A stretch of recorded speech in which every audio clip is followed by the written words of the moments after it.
सो आज अपन बात करने वाले हैं किसके बारे में, टच कमांड के बारे में, राइट। तो सबसे पहले बात करते हैं कि जो हमारी टच कमांड होती है एक्चुअल में ये काम क्या करती है, राइट। कमांड का मतलब एक्चुअल में क्या होता है लिनक्स के सिस्टम पे, आपका जो काम होता है लिनक्स की दुनिया में टच कमांड का वो होता है फाइल क्रिएट करना। क्या होता है? फाइल क्रिएट करना, राइट। अब जरूरी नहीं है कि भाई हम फाइल ही क्रिएट करें, मल्टीपल ऑप्शन होते हैं, ठीक है।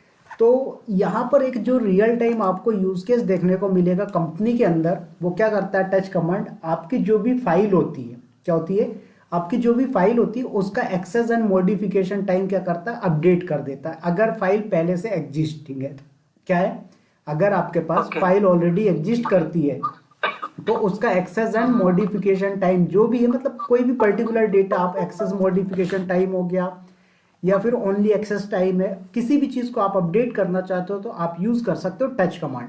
लेकिन अगर फाइल एग्जिस्ट नहीं करती तो क्या करेगा ये, फिर एक आपको एम्प्टी नई फाइल क्रिएट करके दे देगा। बात आई समझ में? ओके हाँ। तो आपका जो टच कमांड है इसके कितने दो यूज केस है। पहला क्या है, अगर फाइल एग्जिस्टिंग है तो उसका access and modification time update कर देता है। दूसरा, अगर फाइल एग्जिस्ट नहीं करती तो एम्प्टी फाइल क्रिएट करके दे देता है। ये इंटरव्यूअर भी आपसे कई बार पूछा जाता है, what is the use case of touch command. बात आ गई समझ में? चलिए हाँ जी ठीक है। अब आते हैं थोड़ा सा इसके सिंटेक्स के बारे में बात करते हैं। तो देखिए इसके ना मल्टीपल सिंटेक्स है, हमें सारे सिंटेक्स समझना और सारे ही ऑप्शन समझने हैं, ठीक है। तो सबसे पहले समझो कि कमांड जो चलती है वो कैसे चलती है। सबसे पहले आता है कमांड, आफ्टर दैट आता है ऑप्शन एंड आफ्टर दैट आता है आर्ग्यूमेंट। आर्ग्यूमेंट मतलब पाथ, ठीक है। तो कमांड हमारी यहाँ पर क्या है, टच हो गई।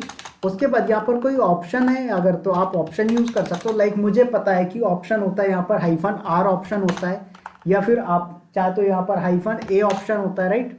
क्या होता है, -r हो गया, -a हो गया, ये सारे क्या ऑप्शन है। उसके बाद नेम ऑफ द फाइल, तो लाइक आपने रखा विवेक.txt, तो ये क्या करेगा, आपका जो विवेक.txt है इसका एक्सेस टाइम अपडेट कर देगा। बात आई समझ में? यस और नो? हेलो, आवाज आ रही पुलकित जी? आपको आ रही है मेरी आवाज? हाँ अभी आई। तो इतना अच्छा, समझ में आया? मैं कह रहा था कि ये हाँ बोलिए। हाइफन ए का मतलब क्या है यहाँ पर? -a का मतलब है एक्सेस टाइम को अपडेट करना। A for access time. करना। ओके हाँ, सपोज दैट ओके जैसे आपने एक फाइल बनाई, ठीक है। ये जो फाइल है विवेक.txt, इसको आपने एक्सेस किया था शाम को 7:50 पे, ठीक है। अब आपने यहाँ पर क्या किया, टच कमांड चलाया, टच -a और विवेक.txt। तो अभी करंट का टाइम कितना है आपका, करंट टाइम है 9:03। तो इसका जो एक्सेस टाइम है 7:50, उसको अपडेट करके ये कर देगा अभी 9:04। तो ऐसे केस में आप एक्सेस टाइम भी अपडेट कर सकते हो, ठीक है। अभी सारे ऑप्शन बता रहा हूँ आपको, जस्ट अपना वर्चुअल मशीन ऑन हो जाए।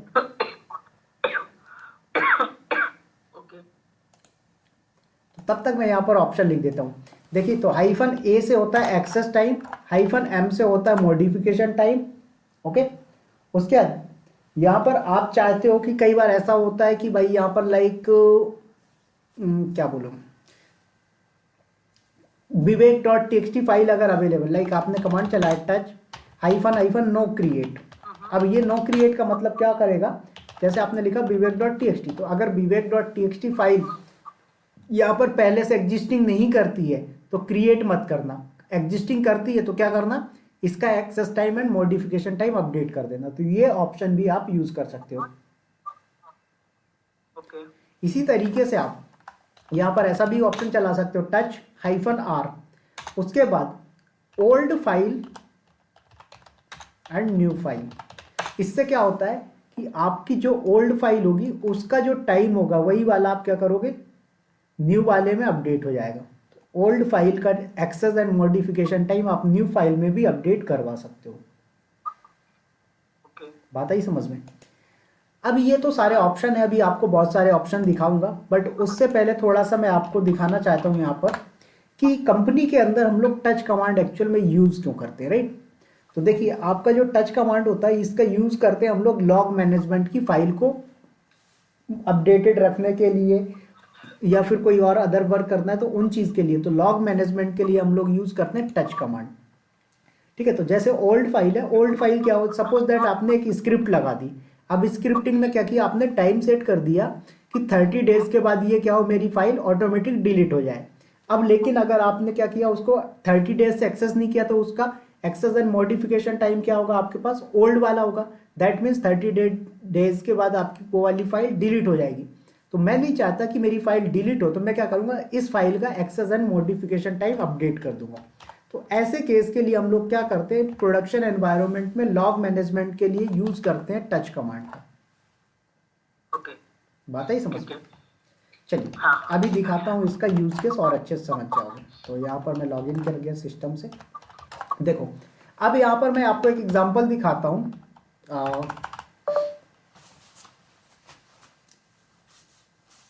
जैसे यहाँ पर आपके पास एक फाइल है, फाइल 2.txt या फिर demo.sh या cloud.txt, कोई भी फाइल ले सकते हो आप। मैं इसका ले रहा हूँ फाइल 2.txt।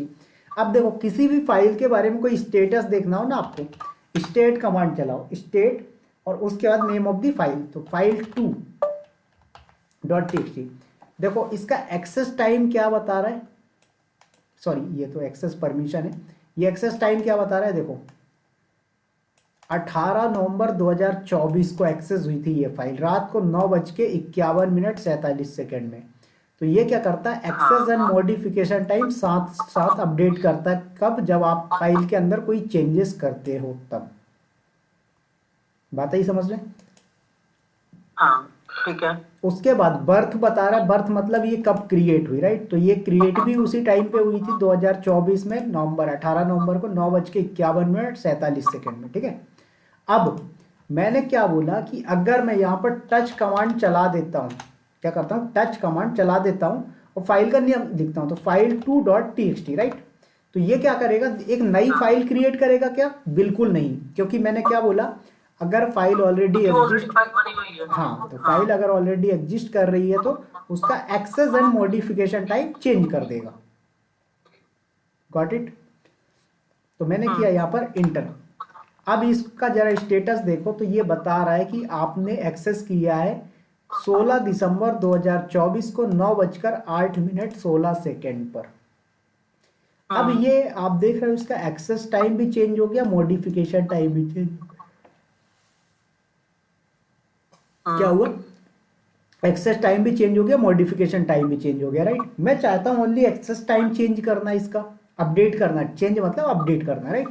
तो क्या कर सकते हो, यहाँ पर आप फिर टच के साथ -ए ऑप्शन लगा के चले, -a for access only time. ठीक है, तो देखो अभी 9:08 हो रहा है, जैसे ही 9:09 होगा मैं ये कमांड चला रहा हूँ। देखो हो गया 9:09, मैंने चलाया ये कमांड इंटर। अब इसका स्टेटस देखो जरा फाइल का, स्टेट कमांड से, तो आप देख सकते हो 9:09 पे एक्सेस हुआ, मॉडिफिकेशन टाइम पुराना ही रखा इसने। तो इस तरह मॉडिफिकेशन और चेंज का यहाँ पे मतलब क्या है, कि मॉडिफाई एक्सेस तो का वो होगा कि मतलब, हमने उस फाइल के अंदर कुछ। एक्सेस का मतलब ये होता है कि आपकी फाइल आपने कब एक्सेस किया। ठीक है, हाँ वो तो सर समझ गया मैं। मॉडिफाई और चेंज में, मॉडिफाई का मतलब भी वही हुआ कि आपने उसको के अंदर कुछ काम किया है, और चेंज का मतलब भी यही हुआ कि आपने उसमें कुछ काम किया था, मतलब फाइल के अंदर। हाँ, तो देखो यहाँ पर आपका जो मॉडिफाई है कि आपने फाइल को कब एडिट वगैरह किया, तो आपका मॉडिफाई टाइम और जो चेंजेस टाइम है वो आपका सिमिलर रख सकते हैं आप। ठीक है, एक सेकेंड रुकिएगा, एक कॉल है से, मतलब 2 दिन से उन्होंने कोई रिस्पॉन्स नहीं किया क्लास के लिए, तो उन्होंने उसी के लिए कॉल किया था। अच्छा अच्छा। तो क्या बात कर रहे थे अपन, एक, हाँ अपन मॉडिफाई और चेंज की बात कर रहे थे। हाँ अपन बात कर रहे थे मॉडिफाई टाइम और चेंज टाइम के बारे में, राइट। तो देखो मॉडिफाई में क्या होता है, जैसे आपने फाइल ओपन करी, राइट, क्या किया आपने, फाइल ओपन किया, उसके बाद आप चाहे तो इसके अंदर कोई कंटेंट लिख के अपडेट करना है, तो क्या कर देगा ये, अपडेट कर देगा, तो ये मॉडिफिकेशन हो गया। ठीक है, अब चेंज में क्या होता है कि आप इसका कोई एग्जिस्टिंग स्टेटस चेंज कर रहे हो। क्या कर रहे हो, एग्जिस्टिंग स्टेटस चेंज कर रहे हो। जैसे कि आपने एक लोकेशन से दूसरे लोकेशन पे मूव किया, राइट, तो एक ये चेंजेस में आप इंक्लूड कर सकते हो। दूसरी चीज, आप अगर मॉडिफिकेशन कर रहे हो तो भी वो चेंजेस के अंदर इंक्लूड कर सकता है। ठीक है, तो एक्चुअल में जो आपका चेंज टाइम होता है वो आपका एक्सेस टाइम के बराबर होता है, ना कि मॉडिफिकेशन टाइम के बराबर। ओके। बात आई समझ में? हम्म। नेक्स्ट आता है यहाँ पर, अपन ने बात किया कि अगर फाइल ऑलरेडी एग्जिस्ट कर रही है क्या कर रहा है ये, इसका एक्सेस टाइम अपडेट कर रहा है। अब मैंने बोला एक्सेस टाइम नहीं, मॉडिफिकेशन टाइम ओनली चेंज करना है, राइट, मॉडिफाई टाइम। तो अभी देखो एक्सेस टाइम क्या हुआ, मैंने डबल से टच चला दिया क्या, और सॉरी ठीक कोई नहीं। तो एक्सेस टाइम 9:09 है, मॉडिफिकेशन टाइम 9:08 है। अब मैंने क्या बोला, टच -m, अब क्या करेगा, सिर्फ मॉडिफाई टाइम अपडेट कर देगा, किसका, आपकी file2.txt का। देखिए अब आप इसका स्टेटस चेक करो और देखिए क्या आया।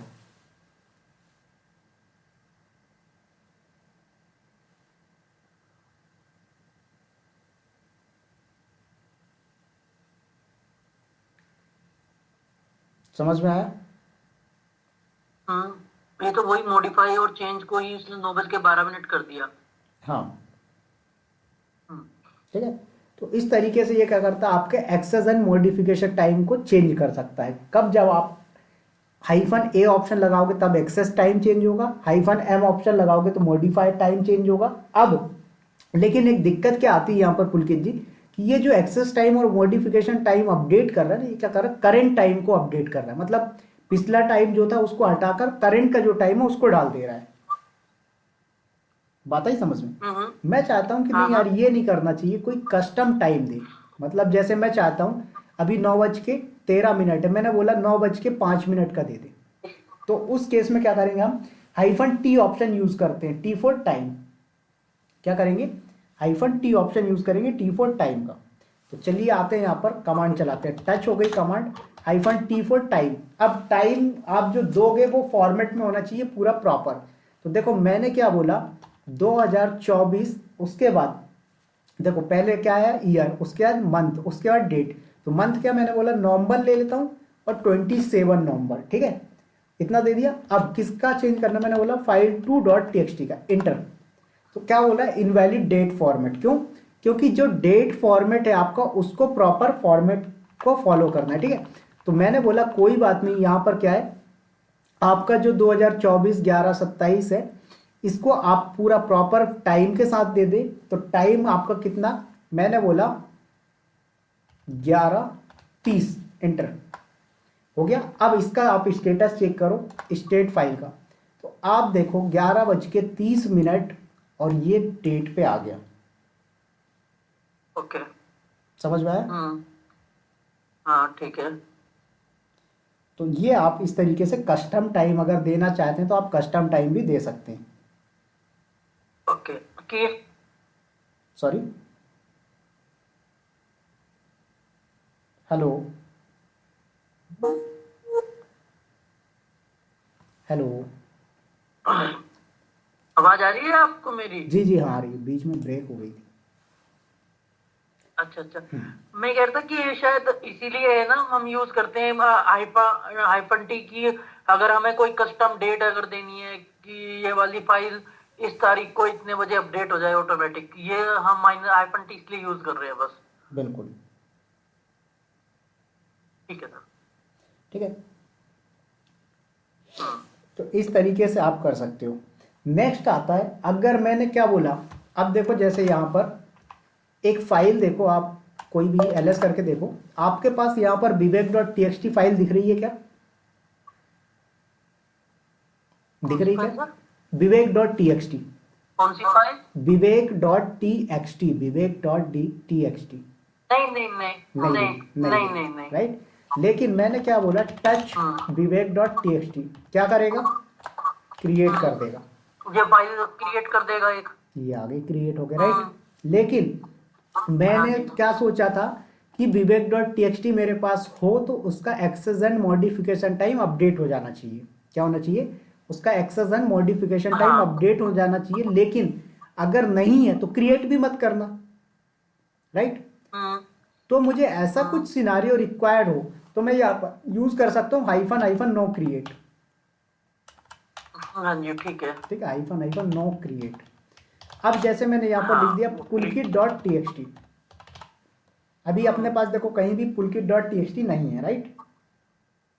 नहीं है, और ये क्रिएट भी नहीं करेगा। हाँ, तो अब ये क्या करेगा, क्रिएट भी नहीं करेगा। तो अब यहाँ पर ls कमांड चला के देख लो, तो आपको कहीं से कहीं तक toolkit.txt फाइल नहीं दिखने वाली।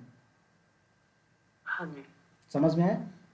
अब हाँ समझ गया। एक और चीज़ देखो, यहाँ पर ls किया मैंने, देखो मेरे पास दो फाइल है, vivek.txt और file2.txt। दोनों का जरा मैं टाइम स्टम्प दिखाता हूँ आपको, राइट। तो file2.txt और उसके बाद यहाँ पर आप दूसरा देख लो किसका, vivek.txt का। दोनों का एक्सेस टाइम, मॉडिफिकेशन टाइम देखो क्या है।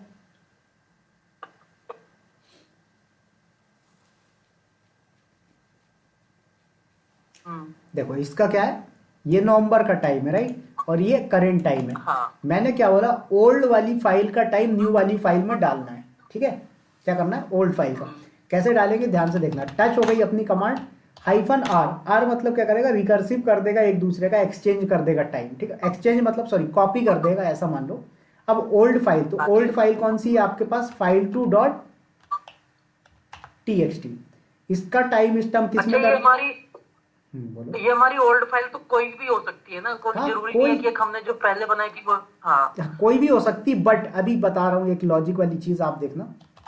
हाँ जी। अभी यहाँ पर मैंने क्या बोला, vivek.txt। अब यहाँ पर मैं जरा स्टेट करता हूँ vivek.txt को, तो देखो क्या टाइम आ गया, क्या टाइम स्टम्प आया, जो फाइल 2 का था। हाँ जी। क्या था, हाँ हाँ हाँ। फाइल 2 का था, यही वाला था, हाँ, राइट। अभी चेंज हो गया अब उसमें। अब एक चीज देखिएगा, अभी मैंने स्टेट कमांड चलाया, vivek.txt किया, तो ये आ रहा है। अब सेम चीज मैंने क्या किया, एक टच करके मैंने aniket.txt करके एक फाइल बना दी। क्या किया, aniket.txt करके एक फाइल बना दी। अब इसका टाइम भी देख लो और vivek.txt का देख लो, परफेक्ट। हाँ जी। अभी ध्यान से देखना, अब मैंने क्या बोला था आपको, टच कमांड चलाओ, -r ऑप्शन, ओल्ड फाइल और न्यू फाइल, ठीक है। अब यहाँ पर मैं अपोजिट कर रहा हूँ, न्यू फाइल पहले दे रहा हूँ, दैट मीन्स अनिकेत फाइल पहले दे रहा हूँ और विवेक फाइल बाद में दे रहा हूँ, ठीक है। एंटर। अब जरा स्टेट कमांड चलाओ aniket.txt का, चेंजेस हुआ क्या, नहीं हुआ, ठीक है। अब यहाँ पर vivek.txt में चलाओ, चेंजेस हुआ क्या, हाँ भाई ये आपका aniket.txt था, राइट। तो 9/18 आया, इसमें 9/18। यहाँ पर अगर आप रिवर्स करते हो तो भी इस तरीके से ये वर्क करेगा।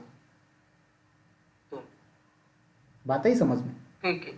हाँ, अब लेकिन इसने ऐसा क्यों क्यों करा, ये तो पहले वाली फाइल से फिर दूसरे वाली फाइल को अपडेट कर रहा था ना। हाँ, पहली फाइल का जो टाइम स्टम्प होगा वो उठा के दूसरी फाइल में डाल देता है। हाँ जी हाँ जी हाँ जी। समझ में आई बात? हाँ ठीक है, तो यहाँ पर आ जाइए, एक सेकेंड में एक दूसरा फोल्डर बनाता हूँ डेमो करके, सॉरी, और इसके अंदर आते हैं। अभी ध्यान से देखना एक चीज़, मैंने टच करके एक फाइल बनाया d1.txt, ओके, और दूसरी फाइल बनाया मैंने d2.txt। दोनों फाइलें आ गई आपके पास, और यहाँ पर स्टेट कमांड चला दो आप, d1.txt और d2.txt। देखो तो ये d1 का टाइम स्टम्प आ गया और ये d2 का, परफेक्ट। अब मैंने क्या किया, टच -r ऑप्शन यूज किया, उसके बाद d2 अपन ने बाद में बनाई है, राइट, और d1 पहले बनाया है, ठीक है। एंटर।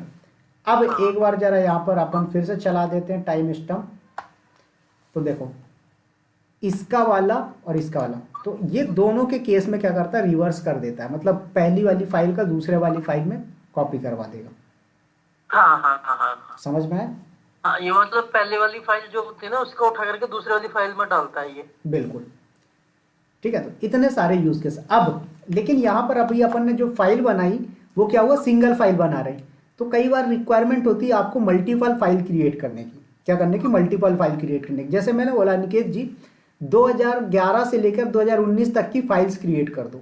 क्या करो, 2019 से लेकर 2011, मतलब ईयर 2011, ईयर 2012, ईयर 2013, सेल्स वाली फाइल्स होती ना, सेल्स 2011 का, सेल्स 2012 का, जैसे कंपनी के अंदर क्लाइंट की रिक्वायरमेंट आती है, ऐसी रिक्वायरमेंट आ गई अगर, तो क्या करोगे, ध्यान से देखना, टच आपकी होगी कमांड, फाइल का नाम क्या रखना है, sales_2011 है ना, तो 201 हो गया, 1 डॉट डॉट, अब 19 तक 2019 तक रखना, तो 2009, ठीक है यहाँ पर, और .txt लगाना तो लगा दो, नहीं लगाना मत लगाओ। तो देखना ये करता क्या है, सेल्स वाली फाइल उठाएगा, ये पूरा नाम सेम रखेगा, ये फर्स्ट वाला जैसे फर्स्ट टाइम में 1 लेगा तो 2011 होगा, 1 के बाद 2 आएगा तो यहाँ पर क्या कर जाएगा 12 ले लेगा, फिर 3 आएगा तो 13 ले लेगा, 4 आएगा तो 14 ले लेगा, 5 आएगा तो 15 ले लेगा, 6 आएगा 16 ले लेगा, तो अप टू ये 1 2000 से लेकर के 9 तक लूप चलाएगा एक। बिल्कुल ठीक है। तो ये क्या करेगा, आपको 9 फाइलें एक बार में क्रिएट करके दे देगा।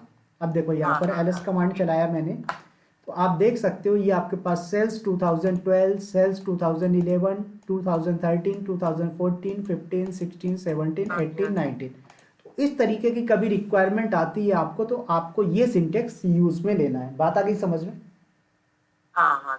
चलिए अब एक और चीज देखिए, जैसे कि मैंने बोला मुझे एक फाइल बनानी है डेवऑप्स इंजीनियर करके, क्या करनी है, डेवऑप्स इंजीनियर, ऐसे ही बनाते हैं अपन विंडो के अंदर चल के। हाँ भाई डेवऑप्स इंजीनियर आपको यहाँ पर या तो बिना स्पेस के बना लो, राइट, लेकिन अपन विंडो के अंदर बनाते हैं ना स्पेस वाला फाइल, स्पेस वाला फोल्डर नेम रखते हैं, तो मैंने भी यहाँ पर सेम चीज किया, लेकिन यहाँ पर लफड़ा क्या हुआ पता है, डेवऑप्स अलग फाइल बनेगी, इंजीनियर अलग फाइल बन गई। देखो ये डेवऑप्स फाइल अलग आ गई, इंजीनियर अलग, लेकिन अपनी रिक्वायरमेंट क्या थी, दोनों का नेम एक हो, मतलब फाइल एक होनी चाहिए, नेम स्पेस के साथ होना चाहिए। तो इस केस में क्या करना है, ध्यान से देखना, डबल क्वेट लगा दो। ओके, क्या करिए, डबल क्वेट लगा दी। अब यहाँ पर ls करके देखो तो आपके पास एक फाइल आई है, नेम में स्पेस आ गया। ओके, समझ में? और ये ऊपर की तरफ जो इसमें वो सिंगल कोमा लगा हुआ है, तो वो ऐसे ही रहेगा ऊपर? हाँ वो ऐसे ही फाइल के रहेगा, अंदर वो इसको डिनोट करता है कि ये एक ही फाइल है। कई बार क्या होता है, बंदे कंफ्यूज हो जाते हैं कि भाई यहाँ पर और यहाँ पर नेम स्पेस नहीं, सॉरी स्पेस है, दैट मीन्स ये अलग अलग फाइल है। तो ये क्या करता है, कॉमा लगा के डिनोट कर देता है कि ये एक ही फाइल है, इनके नेम में ओनली स्पेस रखा हुआ है। समझ में?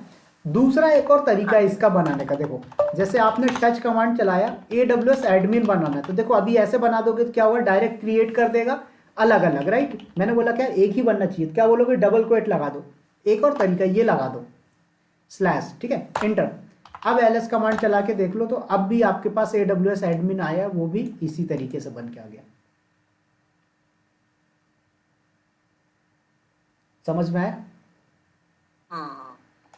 अच्छा अब यहाँ पर देखें, मेरे पास linux.txt करके कोई फाइल है क्या? नहीं है। मैंने क्या किया, touch-c उसके बाद linux.txt, इंटर। आई क्या linux.txt सामने? नहीं, अभी तक तो नहीं आई। क्यों नहीं आई? क्योंकि ये वही काम करता है जो आपका हाइफन नो क्रिएट वाला ऑप्शन वर्क करता है। ओके, ठीक है ना, तो आप यहाँ पर हाइफन नो क्रिएट ऑप्शन भी यूज कर सकते हो, या चाहो तो -c ऑप्शन का भी आप यूज कर सकते हैं।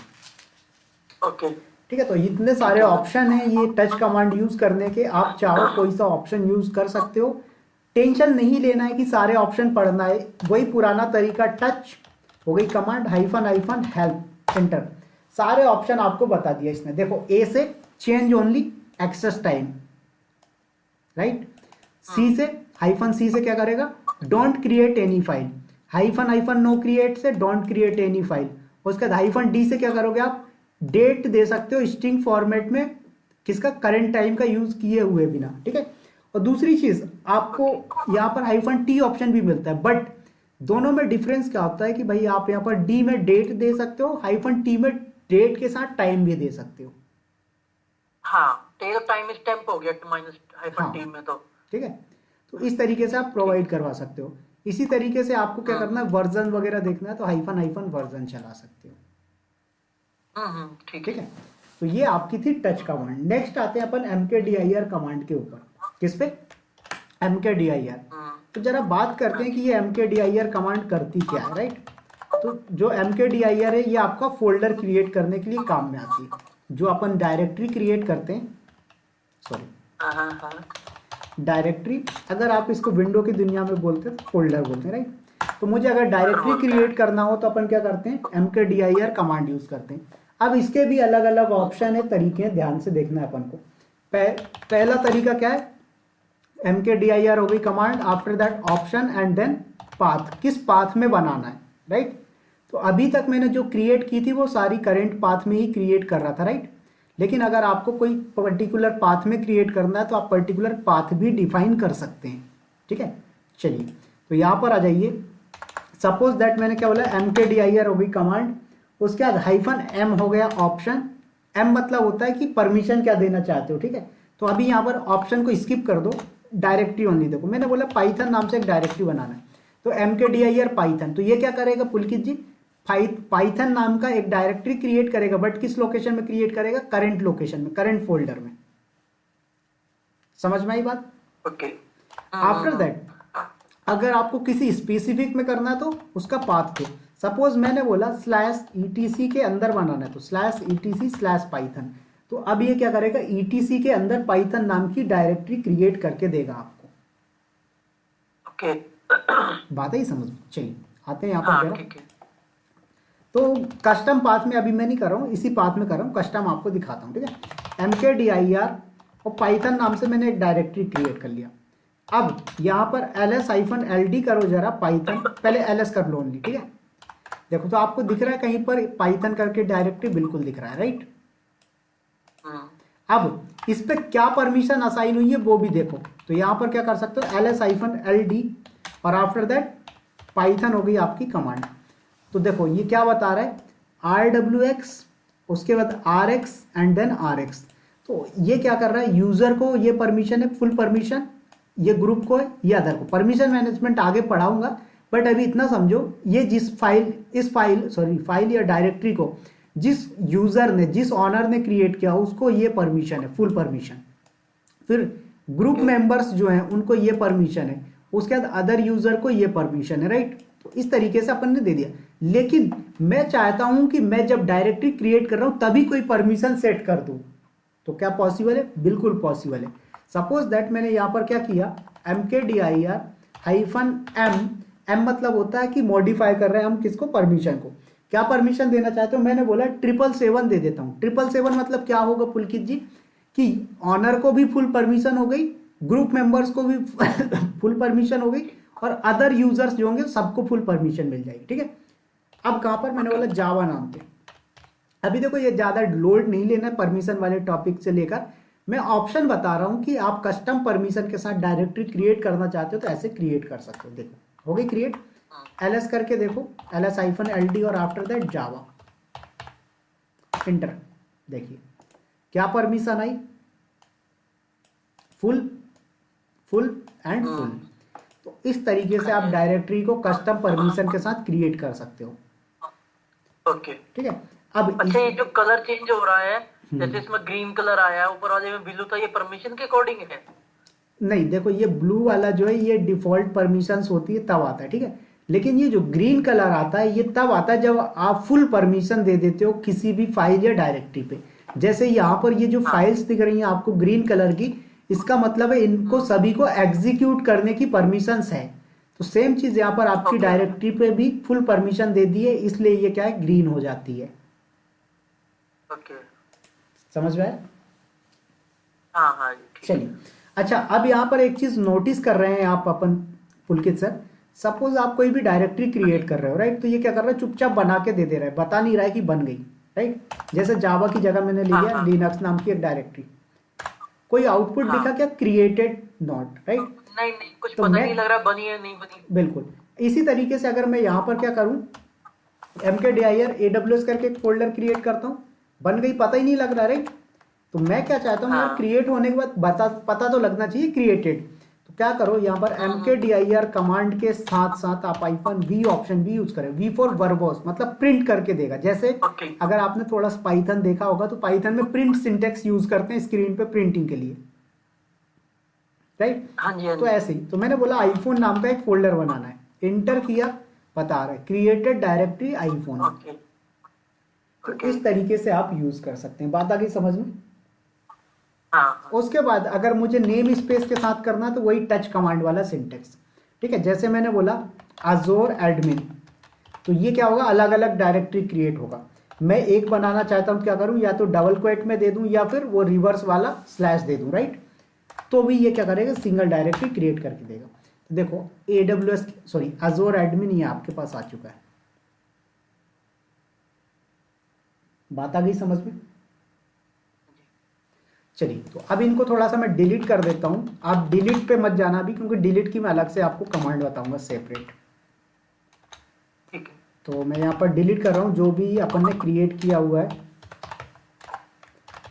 ताकि ये कचरा ना दिखे आपको और कुछ नहीं, ठीक है। तो यहाँ पर मैंने आईफोन क्रिएट किया, ये भी डिलीट। चलिए परफेक्ट। अब यहाँ पर एक और ऑप्शन देखो आप, मान लीजिए मैंने क्या किया, mkdir कमांड चलाया। क्या किया, mkdir कमांड चलाया और मैंने बोला कि डेल के अंदर लैटिट्यूड नाम का एक फोल्डर बना दो। डेल के अंदर क्या करो, लैटिट्यूड नाम का एक फोल्डर बना दो। तो डेल क्या है, मेरा ब्रांड हो गया, लैटिट्यूड क्या है, मेरा एक मॉडल हो गया। तो मैंने इस तरीके से कमांड चलाया। क्या बोल रहा है, can't create directory Dell Latitude, no such file और डायरेक्टरी।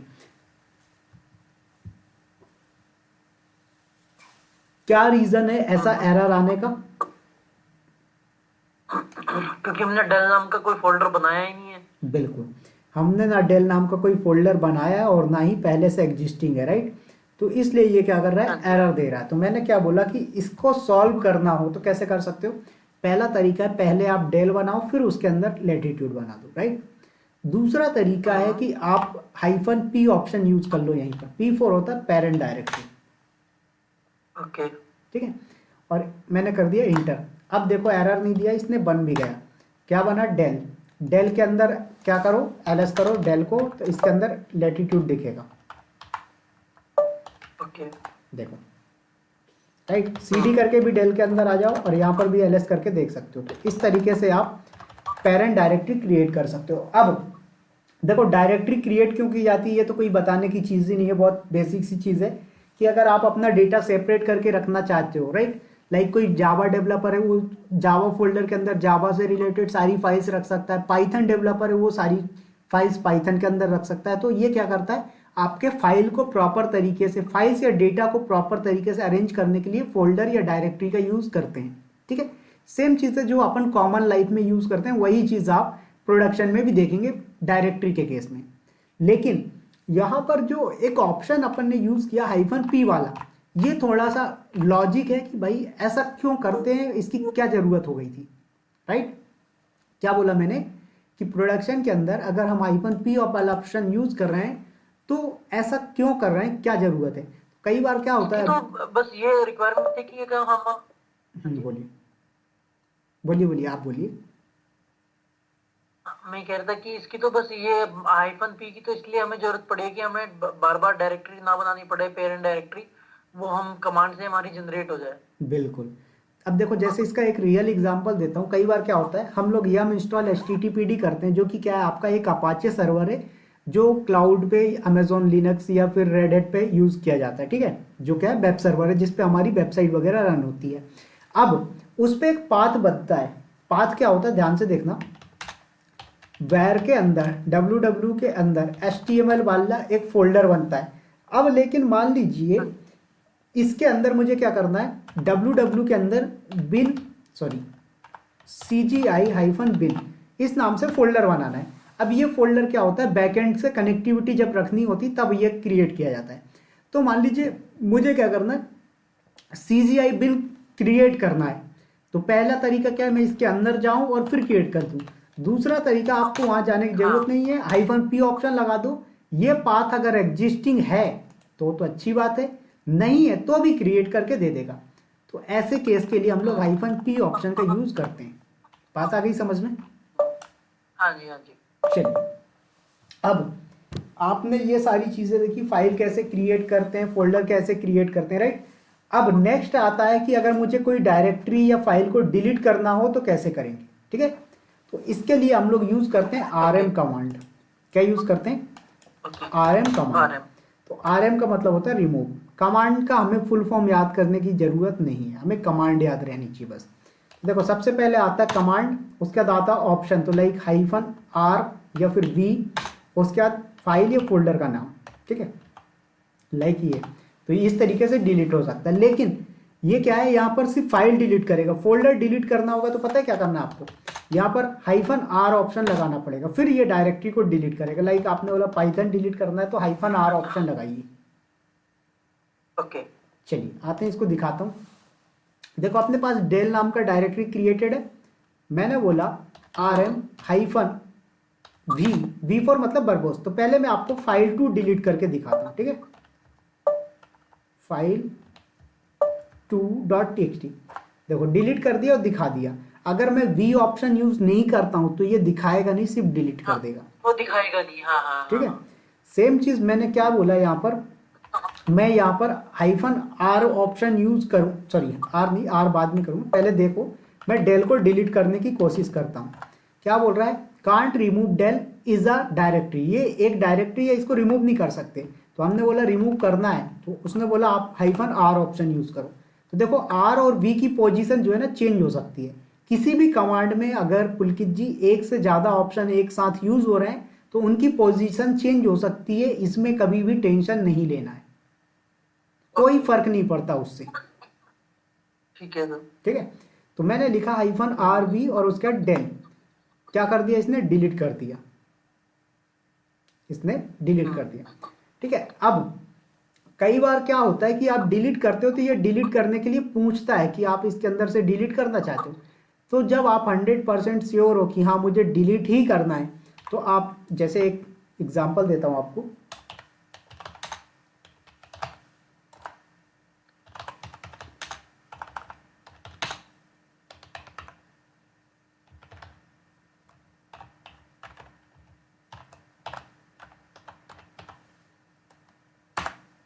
देखो अब एलएस करके जरा देखो, डेटा के अंदर इतना सारा है, राइट। अब मैंने यहां पर किया rm-rv और उसके बाद डेटा, सारा डिलीट, राइट। लेकिन कई बार क्या होता है कि ये डिलीट करते टाइम आपसे ऑप्शन पूछता है, क्या करता है, ऑप्शन पूछता है कि आप इस फाइल 1 को डिलीट करना है, फाइल 2 को डिलीट करना है। तो बार बार अगर ऐसा पूछ रहा है तो आप उसको टेंशन नहीं लेना है, बार बार कितनी, मान लो यहाँ पर 10 फाइल है, कल को 100 फाइल हुई और ये ईच टाइम पे पूछ रहा है कि आप इसको डिलीट करना है, इसको भी डिलीट करना है, इसको भी डिलीट करना है, तो आप यस यस मतलब वाई वाई प्रेस करके थक जाओगे। तो उसके लिए यहाँ पर एफ ऑप्शन भी यूज कर सकते हो, RVF। तो आर से होता है रिकर्सिव, रिकर्सिव मतलब क्या होता है, अपोजिट, उल्टा। तो फाइल का उल्टा क्या होता है, फोल्डर, राइट। तो डिलीट कर देगा। दूसरी चीज वी से क्या करता है, वर्बोस, मतलब प्रिंट करके दे देगा कि ये डेटा डिलीट हो चुका है या क्रिएट हो चुका है। उसके बाद एफ से क्या होता है, फोर्सफुली, तो ये बताता है कि अच्छा आपको फोर्सफुली काम करना है, आपसे मुझे परमिशन लेने की अब जरूरत नहीं है, आपने बोल दिया कि इसको फोर्सफुली डिलीट करना है तो फोर्सफुली डिलीट कर सकते हो। बात आ गई समझ में? हाँ जी हाँ जी। तो इस तरीके से आप फाइल या फोल्डर को डिलीट कर सकते हो विदाउट किसी प्रॉब्लम के। चलिए अब ये तो अपन ने फाइल क्रिएट करना देखा, फोल्डर क्रिएट करना देखा, फोल्डर फाइल डिलीट करना देखा। अब मान लीजिए मेरे पास कोई फाइल है, उस फाइल के अंदर कोई कंटेंट लिखा हुआ है और मुझे उसको रीड करना है कि क्या लिखा हुआ है, राइट। क्या है, फाइल के अंदर कोई कंटेंट लिखा, मुझे रीड करना है, तो कैसे करूंगा? जैसे मैंने बोला ये मेरे पास एक फाइल है demo.sh, इसमें क्या लिखा मुझे क्या पता, मैं इसके अंदर सीडी कर सकता हूं क्या? नहीं, बिल्कुल नहीं, राइट। आप तो क्योंकि फाइल सीडी के करके अपन फाइल के अंदर जा ही नहीं सकते। तो अपन फाइल को रीड कर सकते हैं, राइट कर सकते हैं। तो मैंने बोला रीड करने के लिए अपन यूज करते हैं कैट कमांड का। किसका यूज करते हैं? कैट कमांड, कैट का। ओके ठीक है।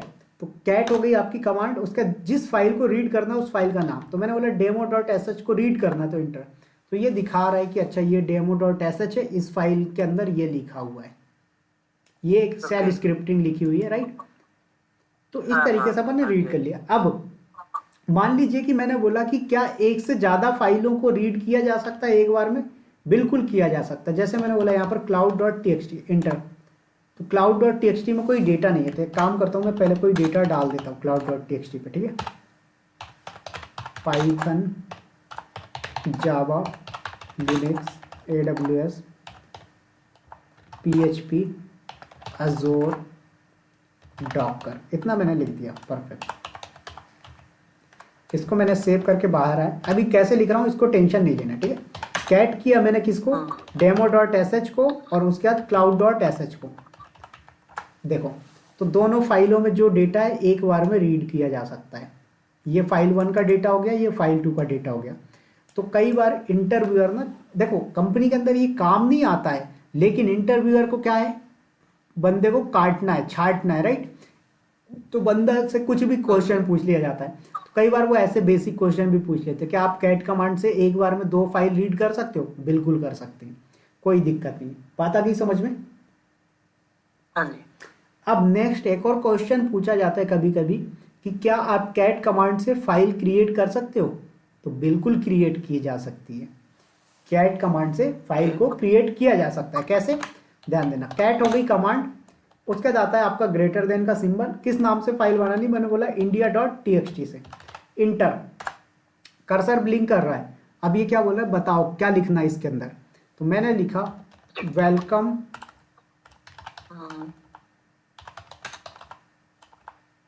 टू कश्मीर, ठीक है, मैंने ये लिख दिया।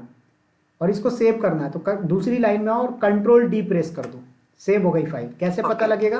कैट कर लो india.txt। तो देखो जब फाइल क्रिएट करना होता है तब ये ग्रेटर देन का सिंबल आता है, जब क्रिएट नहीं करनी हो, सिर्फ रीड करनी हो, तब बिना ग्रेटर देन के लिखोगे। ओके, आ गया? ठीक है चलिए सर। अब यहीं पर क्या मैंने एक और फाइल ले ली, इंडिया की जगह क्या ले लिया मैंने, linux.py ले लेता हूँ। चलिए ठीक है, तो इसके अंदर कंटेंट है नहीं, मुझे क्या करना, क्रिएट करना है। इंटर। अब मैंने यहाँ पर देखो कोई कंटेंट नहीं लिखा, डायरेक्ट कंट्रोल डी कर दिया और कैट करता हूँ मैं जरा linux.py। तो देखो फाइल क्रिएट हो गई, यहाँ पर ls करके देख लो। तो इंटरव्यूअर ऐसा क्वेश्चन पूछता है कि क्या आप कैट कमांड से एम्प्टी फाइल क्रिएट कर सकते हो? बिल्कुल कर सकते हैं। बात आ गई समझ में? तो कैट कमांड से एम्प्टी फाइल क्रिएट की जा सकती है, कंटेंट के साथ फाइल क्रिएट की जा सकती है, फाइल को रीड किया जा सकता है। अब एक और लॉजिक देखो, अभी आपका जो कैट किया मैंने india.txt, कंटेंट क्या लिखा हुआ है, वेलकम टू कश्मीर। अब आपसे इंटरव्यूअर पूछता है भैया कि इसके अंदर का कंटेंट आपका जो लिखा है इसी में दूसरी लाइन लिखना है। मैंने लिखा suppose welcome to Manali, welcome to Shimla, right. तो मैं ऐसा कुछ लाइन ऐड कर सकता हूं क्या कैट कमांड का यूज करके? बिल्कुल कर सकते हो, लेकिन एक चीज ध्यान रखनी है, क्या, जब कंटेंट ऐड करना हो तब अपन यूज करते हैं डबल ग्रेटर देन। क्या करते हैं पुलकित सर? जब कंटेंट को ऐड करना हो तब यूज किया जाता है डबल ग्रेटर देन। इंटर। अब पूछ रहा है, कर्सर ब्लिंक हो रहा है, मैंने बोला Delhi is capital of India, इतना लिखा मैंने, कंट्रोल डी कर दिया। कैट करके दिखाता हूं मैं अगर आपको india.txt, तो देख सकते हैं आप Delhi is capital of India लिखा हुआ आ रहा है आपके सामने। परफेक्ट। अब अगर यहां पर मान लो मैंने डबल ग्रेटर देन की जगह सिंगल ग्रेटर देन दे दिया, फिर क्या होगा? तो पहले का जो डेटा सब गायब हो जाएगा, सिर्फ नया डेटा रखाएगा। मैंने बोला जैसे लिखा latitude is the best series of Dell laptop, ये मैंने लिख दिया। इसको सेव करना, कंट्रोल डी। अब देखो जरा कैट करके india.txt को, तो आप देख सकते हो कि पुराना डेटा गायब हो गया, ओनली न्यू डेटा बचा है आपके पास। समझ में आया? तो इस तरीके से आप फाइल क्रिएट कर सकते हो, एम्प्टी फाइल क्रिएट कर सकते हैं, फाइल को रीड कर सकते हैं, फाइल के अंदर डेटा को अपेंड करवा सकते हैं। समझ में आया? लेकिन मान लीजिए मैंने एक इसी फाइल के अंदर क्या कर दिया, ग्रेटर देन लगा दिया और इसके अंदर कंटेंट लिखता हूँ जैसे Linux, AWS, Terraform, GitHub, Jenkins, Docker, Kubernetes, right. मैं डेवऑप्स के सारे टूल्स लिख दिए मैंने। हाँ जी, हाँ जी। उसके बाद लिख दिया मैंने Grafana, Ansible, Python, shell script, इतना लिख दिया। इसको मैंने सेव कर दिया। अब मैं कैट करता हूँ india.txt को, तो आ तो रहा है, लेकिन क्या कर रहा है, लाइन नंबर नहीं दे रहा है कि लाइन नंबर 1 पे ये लिखा है, 2 पे ये लिखा है। तो अगर मुझे लाइन नंबर देखना हो तो यहाँ पर क्या करेंगे, -n ऑप्शन यूज किया जा सकता है। n4 होता है लाइन नंबर। ओके। समझ में आया? तो इस तरीके से भी आप कर सकते हो। अब यहाँ पर जैसे मैंने क्या बोला, india.txt में आपने डेटा लिख दिया, linux.txt में कोई डेटा है क्या? नहीं, लेकिन cloud.sh में डेटा है। परफेक्ट, कैट करता हूं मैं अगर, सॉरी demo.sh में डेटा है, राइट? तो demo.sh में भी डेटा, india.txt में डेटा है। अब मैं एक न्यू फाइल बनाना चाहता हूँ, और मैं चाहता हूँ कि इन दोनों फाइल का, कौन कौन सी, demo.sh का और उसके बाद india.txt का, दोनों का डेटा क्या हो, एक नई फाइल के अंदर कॉपी हो जाए। पॉसिबल है क्या? बिल्कुल पॉसिबल है। कैसे? ध्यान दीजिएगा। कैट हो गई कमांड, किसका डेटा कॉपी करना है? मैंने बोला india.txt का, और दूसरा चीज demo.sh का। कहां पर करना है? तो ग्रेटर देन लगा दो और जो भी फाइल का नाम रखना है। मैंने बोला new file dot TXT, enter. Cat करके देखो जरा न्यू फाइल डॉट टीएक्सटी, तो आ गया न्यू फाइल डॉट टीएक्सटी के अंदर ये डेटा, राइट? तो इस तरीके से अपन दो से ज्यादा फाइलों और उनका डेटा किसी एक नई फाइल के अंदर स्टोर करवाना हो तो ये काम भी अपन कर सकते हैं। ओके। चलिए, अब यहाँ पर मैं कैट कर रहा हूँ india.txt को, क्या लिखा आ रहा है? लिनक्स सबसे ऊपर आ रहा है, शेल स्क्रिप्टिंग सबसे ऊपर आ रही है, सॉरी सबसे नीचे आ रही है। मुझे इसको क्या करना हो, रिवर्स ऑर्डर में रीड करना हो, तो यहाँ पर टैग कमांड चला दो, कैट का उल्टा टैग, देख लो, कैट का उल्टा टैग, तो नीचे वाला ऊपर गया, ऊपर वाला नीचे आ गया। अब लेकिन यहाँ पर एक लॉजिक आता है कि भैया अगर आपको बोला गया कि इसमें लाइन नंबर के साथ डेटा दिखा दो, तो ये थोड़ा सा डिफिकल्ट हो जाएगा। क्या होगा? ये थोड़ा सा डिफिकल्ट हो जाएगा, क्योंकि यहाँ पर -n ऑप्शन सपोर्ट नहीं करता है। तो ये भी जरूरी नहीं है कि सारी कमांड के जो ऑप्शन है वो सिमिलर हो या सारे जगह सपोर्ट ही करें। तो मैंने यहाँ पर लगाया, क्या बोला, there is no -n option. तो मैंने बोला यार ये तो दिक्कत हो गई, लेकिन मेरे को तो लाइन नंबर के साथ देखना है। तो एक और तरीका है आपके पास, nl कमांड से भी आप फाइल को रीड कर सकते हो। लेकिन लफड़ा क्या आ रहा है nl कमांड से रीड करने पर, कि आपको कंटेंट भी दे रहा है, लाइन नंबर के साथ भी दे रहा है, लेकिन आपको जो है ऑर्डर चेंज नहीं हो रहा है। तो मैंने बोला मुझे तो क्या चाहिए, ऑर्डर चेंज में चाहिए। तो ध्यान देना, ऑर्डर चेंज करने के लिए क्या किया जाता है, सबसे पहले तो आपका क्या होगा, कमांड टैग। अब एक कमांड के बाद जब भी आपको दूसरी कमांड चलानी हो तो यूज करो पाइप सिंबल। क्या ये होता है? Pipe symbol. अब ये पाइप सिंबल जो है, इसका यूज केस क्या होता है, जरा ध्यान से समझना। मैंने चला दिया nl, तो देखो बाय डिफॉल्ट क्या होता है, कोई भी कमांड चलाते हो तो उसको सोर्स बताना पड़ता है कि कहाँ से डेटा लेना है। जैसे यहाँ पर मैंने nl कमांड चलाया तो उसको मैंने बताया कि सोर्स क्या है मेरा, india.txt, मतलब india.txt का डेटा उठाना है आपको और प्रिंट करना है मेरे स्क्रीन पे। परफेक्ट। तो यहाँ पर ऐसे मैंने बता दिया टैग कमांड को कि ये मेरा डेटा है, यहाँ से उठा के प्रिंट करना। तो ये क्या करेगा, रिवर्स में दे देगा। लेकिन मैंने यहाँ पर पाइप के बाद nl लगाया, nl के बाद मैं पाथ नहीं बता रहा हूँ, तो क्या होगा, तो भैया जब भी आपको पहली कमांड का जो आउटपुट होगा, क्या होगा, आउटपुट। तो आउटपुट क्या है, ये जैसे आउटपुट आए ऐसा कुछ आउटपुट आएगा टैग कमांड का रिवर्स ऑर्डर में। तो मैंने बोला टैग कमांड का जो आउटपुट होगा वो इनपुट बन जाएगा मेरी nl कमांड के लिए। तो nl कमांड का काम क्या होता है, लाइन नंबर के साथ फाइल को प्रिंट करना। तो इसको यहाँ से रिवर्स ऑर्डर में मिला था इनपुट, तो इसने एज इट इज आपको दे दिया। इस तरीके से आप पाइप सिंबल के साथ भी यूज कर सकते हैं। ठीक है सर, समझ आ गया?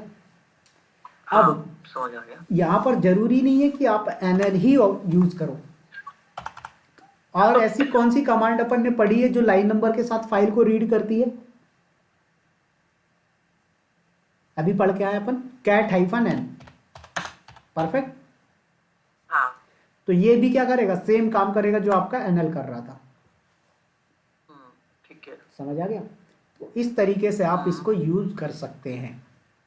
चलिए, ये तो होगा इतना सारा यूज केस। अब नेक्स्ट अगर मैं बात करता हूं तो एक हमारे पास टास्क आता है प्रोडक्शन के अंदर, समझ लो, या इंटरव्यू में जो क्या बोलते हैं, आपको असाइनमेंट टाइप का टास्क दिया गया। टास्क क्या है, क्रिएट अ फोल्डर, जिसे हम लोग डायरेक्टरी बोलते हैं, ठीक है, and go inside that folder and create a file with demo.php P Y name. तो क्या बोला उन्होंने कि एक फोल्डर बनाना है आपको और उस फोल्डर के अंदर जाकर आपको क्या करना है, एक फाइल बनानी है demo.py नाम से एक फाइल बनानी है। तो बोलोगे बहुत सिंपल टास्क है, क्या करोगे, mkdir करोगे, सबसे पहला फोल्डर का नाम रख दोगे कुछ भी, लाइक मैंने F1 रख दिया, cd करोगे F1 के अंदर, फिर टच कर दोगे आप किसको, demo.py, यही करोगे। लेकिन यहाँ पर अगर रिक्वायरमेंट का जो तरीका है वो थोड़ा सा इन्होंने कॉम्प्लिकेटेड कर दिया। उन्होंने क्या बोला, all command should run in one line, all command should run in one line. अब क्या करोगे, सारी कमांड जो है आपकी एक ही लाइन में चलना चाहिए। तो इसके लिए फिर हमारे साथ आता है सेमी कॉलन। क्या काम आता है, सेमी कॉलन। इसका काम क्या होता है, ये आपको एक बार में मल्टीपल कमांड को एग्जीक्यूट करने के लिए काम करता है। ये शेल स्क्रिप्टिंग में बहुत ज़्यादा यूजफुल होता है। बात आई समझ में, क्लियर हुआ, यस और नो पुलकित सर? चलिए दिखाता हूं इसको। देखो मैंने बोला mkdir, एक फोल्डर बना लेता हूं, मैंने बोला किस नाम से, पुलकित नाम से बना लेता हूं। क्रिएट ऑलरेडी एग्जिस्ट तो नहीं कर रही, नहीं चलो ठीक है, पुलकित। अब सेमी कॉलन, उसका cd करके कहाँ जाना है, पुलकित के अंदर जाना है आपको। उसके बाद सेमी कॉलन, अब यहाँ पर क्या करना है, एक फाइल बनानी टच करके aws.py नाम से, इंटर। देखो pwd कर लो, कहाँ पहुँच गए आप, पुलकित के अंदर आ गए। तो पुलकित क्रिएट भी हो गया, उसके अंदर भी पहुँच गए और यहाँ पर एक फाइल भी बन गई होगी। ls करके देख लो, आपको फाइल भी क्रिएटेड दिखेगी aws.py। हाँ जी, ठीक है। इस तरीके से अपन यूज कर सकते हैं सेमी कॉलन का। बात आई समझ में? तो आज अपन ने क्या क्या पढ़ा, थोड़ा सा एक बार क्विक रिव्यू कर लेते हैं और पिछला क्या क्या कवर हो गया वो देख लेते हैं, राइट? हाँ जी। Why and how to reboot and power of system. तो सिस्टम को रिबूट और पावर ऑफ क्यों और कब कैसे करते हैं ये देखा अपन ने। After that ls command, cd command देखी, ls कमांड देखा, pwd देखा। उसके बाद आज अपन ने देखा टच कमांड, राइट, mkdir, उसके बाद cat, nl and then tag, after that semicolon and then pipe symbol. इतना सारा कुछ अपन ने देख लिया, परफेक्ट। अच्छा एक और चीज बच गई थी आपकी, rm कमांड। तो इतना सारा अपन ने कवर कर लिया, राइट। तो आज के लिए इसको इतना ही रखते हैं, कल अपन इसके आगे देखेंगे हेड एंड टेल कमांड के बारे में, ठीक है। तो हेड एंड टेल कमांड जो है वो इनसे एडवांस तरीके से वर्क करती है, ठीक है। चलिए, सो गुड नाइट, मिलते हैं फिर कल अपन सेम टाइमिंग।